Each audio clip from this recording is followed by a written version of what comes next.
Maasai community lives around about 500 people all together around that area, and the women gather there in an attempt to sell their beadwork to the tourists that come. So every day I would just sit with them, mostly just sitting there because all the women speak Ma, and that's a language that I'm at the very beginning of trying to learn. So I would sit and just spend hours watching them bead and sit with them. And after several weeks, I was actually starting to get nervous because I was thinking they were going to say no. But then finally, one of the elders just kind of asked through a translator, what do you want? Why do you keep showing up? And I told them my idea, and they agreed. So I was able to spend the last 3 or 4 weeks just working with them and designing and drawing with them.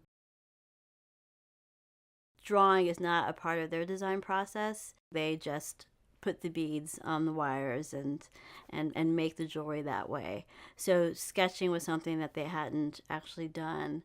When I laid all the paper out and laid the pencils out, everyone just kind of looked at me, actually started laughing, and I had to ask Elizabeth, who's a member of OMWA and also the woman who translates for me.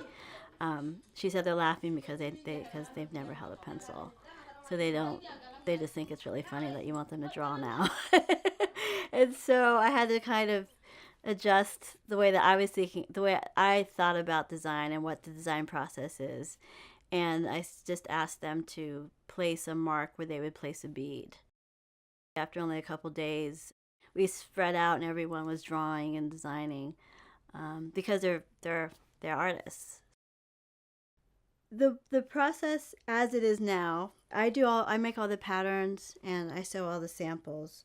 And the samples are actually what we show when we show the collection. We have the Maasai who've sewn directly onto the fabric, and the Oneida who've added these floral elements to the skirt.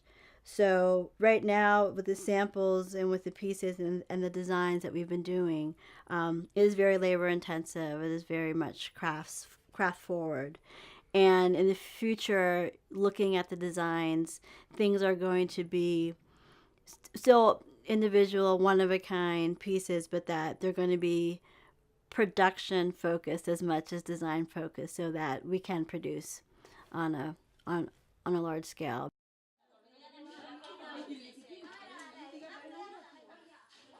Their ability to trust me, someone who is a complete stranger, was something that was really important.